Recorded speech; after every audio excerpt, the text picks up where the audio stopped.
Shalom saudara pendengar saudara rohani yang dikasihi Tuhan Yesus Kristus.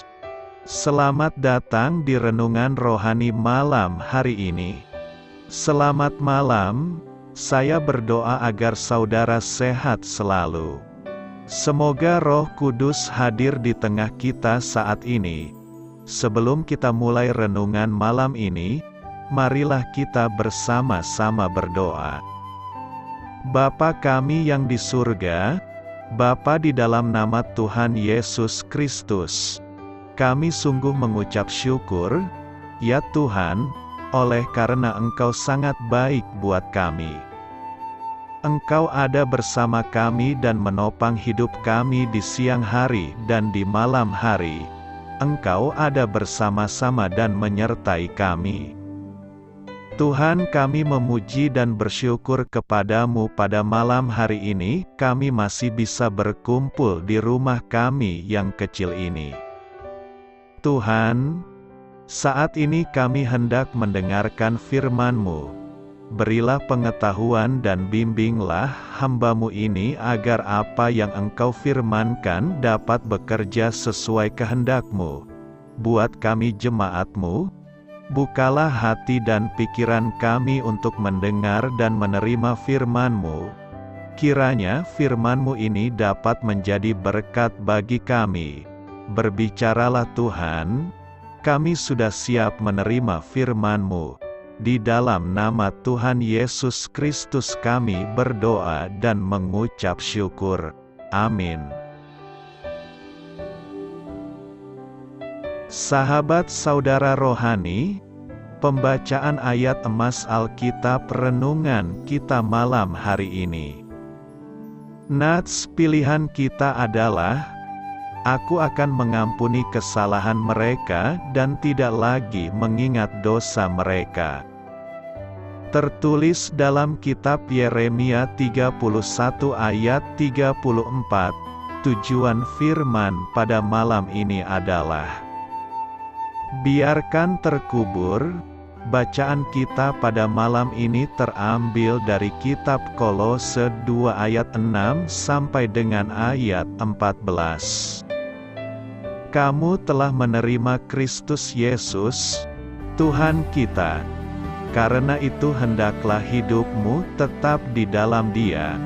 Hendaklah kamu berakar di dalam Dia dan dibangun di atas Dia. Hendaklah kamu bertambah teguh dalam iman yang telah diajarkan kepadamu, dan hendaklah hatimu melimpah dengan syukur. Hati-hatilah, supaya jangan ada yang menawan kamu dengan filsafatnya yang kosong dan palsu menurut ajaran turun-temurun dan roh-roh dunia, tetapi tidak menurut Kristus. Sebab dalam Dialah berdiam secara jasmania seluruh kepenuhan kealahan, dan kamu telah dipenuhi di dalam Dia. Dialah kepala semua pemerintah dan penguasa. Dalam Dia kamu telah disunat, bukan dengan sunat yang dilakukan oleh manusia, tetapi dengan sunat Kristus, yang terdiri dari penanggalan akan tubuh yang berdosa, karena dengan Dia kamu dikuburkan dalam baptisan, dan di dalam Dia kamu turut dibangkitkan juga oleh kepercayaanmu kepada kerja kuasa Allah, yang telah membangkitkan Dia dari orang mati.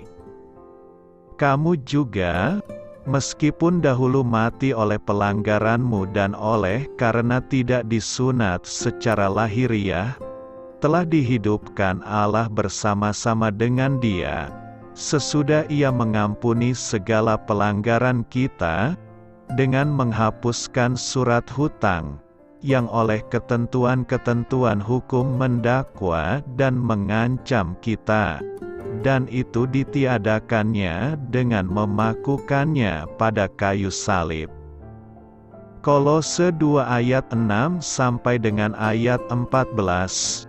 Topik dari ayat emas renungan kita adalah, Satu-satunya tempat aman untuk mengubur dosa adalah di bawah kaki salib. Mari kita mulai renungan malam kita. Untuk memulai hal baik, serahkanlah segala sesuatu hanya kepada Tuhan. Kisah inspiratif.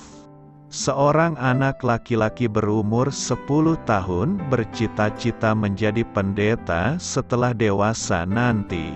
Suatu hari, ketika kucing hitam peliharaan keluarganya mati, ia memanfaatkan kesempatan itu untuk melakukan latihan khotbah dengan memimpin upacara pemakaman.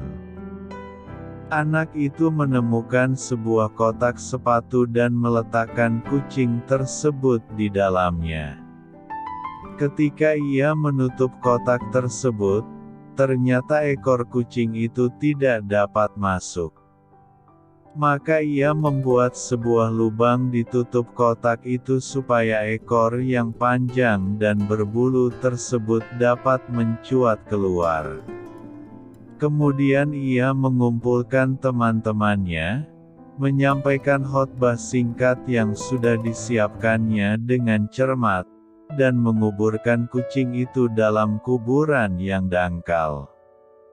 Setelah acara selesai, anak itu melihat bahwa ujung ekor kucing tersebut masih mencuat keluar dari tanah. Ia begitu penasaran, sehingga setiap 2 atau 3 hari, secara diam-diam ia mengeluarkan kucing itu dengan menarik ekornya dan kemudian menguburkannya kembali. Setelah berulang kali menariknya, ekor itu pun putus dan tubuh kucing itu terkubur selamanya. Berapa banyak dari kita yang memperlakukan dosa-dosa kita yang telah diampuni dengan cara seperti itu? Kita mengakui dosa kita, tetapi berulang kali kita menariknya keluar dan menangis menyesalinya. Meskipun Allah menghendaki agar hal-hal buruk itu dikuburkan sekali untuk selamanya. Akibatnya, kita tidak dapat bersuka cita dan berbuah dalam hidup dan pelayanan kita sebagai orang Kristiani. Sudahlah, biarkan kucing itu terkubur. Doa saya menyertai saudara sekalian. Saya memberkati Anda agar sewaktu Anda mencarinya dari Dia, Bapa Surgawi Anda akan memberikan bagi Anda roti harian Anda. Dalam nama Yesus Kristus, Tuhan yang berkuasa atas alam semesta dan menuntun kita kepada iman yang menyelamatkan. Tuhan Yesus menyertai senantiasa.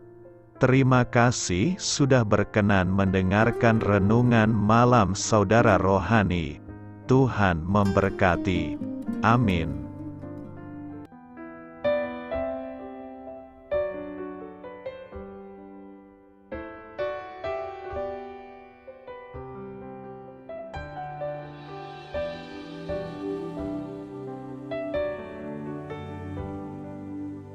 Marilah kita renungkan, sahabat saudara rohani, demikianlah renungan firman Tuhan malam hari ini. Semoga menjadi berkat di dalam hidup kita dan menjadikan kita pribadi yang lebih baik. Sebelum kita beristirahat pada malam hari ini, marilah kita berdoa. Bapa kami yang di surga, Bapa di dalam nama Tuhan Yesus Kristus, kami sungguh mengucap syukur, ya Tuhan, oleh karena Engkau sangat baik buat kami. Engkau ada bersama kami dan menopang hidup kami di siang hari dan di malam hari. Engkau ada bersama-sama dan menyertai kami, ya Tuhan Yesus. Kami mengucap syukur untuk firman-Mu, ya Tuhan, yang memberikan kami kekuatan dan menyadarkan kami bahwa kami tidak perlu takut dengan gelap dan malam. Sebab Tuhan, Engkau ada bersama kami. Engkau melindungi kami dan menjadi perisai bagi kami hamba-Mu berdoa saat ini. Tuhan, untuk setiap pendengar renungan ini yang mengalami ketakutan, kecemasan, kegelisahan, pada situasi gelap dan malam hari di dalam nama Tuhan Yesus Kristus. Kuasa Tuhan melepaskan mereka dari segala ikatan roh-roh ketakutan yang mengikat mereka saat ini. Tuhan melepaskan setiap anak-anak-Mu dari segala rasa takut dan kecemasan. Di dalam nama Tuhan Yesus, segala kuasa-kuasa roh jahat, kuasa setan iblis yang mengganggu anak-anak-Mu, ya Tuhan, tolong hancurkan dan halaukan dengan kuasa-Mu. Dalam nama Tuhan Yesus Kristus, berkati setiap kami anak-anak-Mu, ya Tuhan, dan lindungilah kami. Kami aman di dalam Engkau. Ya Tuhan, penuhilah setiap hati kami dengan keberanian, damai sejahtera, dan sukacita serta ketenangan yang dari Tuhan. Berkati kami di malam hari ini, saat kami tidur dan beristirahat. Kuasa-Mu, ya Tuhan, menaungi setiap kami, memberkati dan melindungi kami. Bangunkanlah kami kembali besok pagi dengan kekuatan yang baru. Tubuh yang sehat diberkati Tuhan, dan berkat-berkat yang baru Tuhan sediakan bagi kami. Terima kasih, ya Tuhan, kami sungguh mengucap syukur untuk firman-Mu yang menguatkan kami. Dalam nama Tuhan Yesus Kristus Juru Selamat kami, Bapa kami yang baik, kami mengucap syukur dan berdoa haleluya. Amin. Biarlah firman Tuhan menjadi pengingat untuk kita semua, bahwa tuntunan dari Roh Kudus akan selalu memberi jalan keluar bagi setiap permasalahan hidup kita, dan memberi kedamaian di hati kita. Amin. Sampai jumpa di renungan malam saudara rohani berikutnya.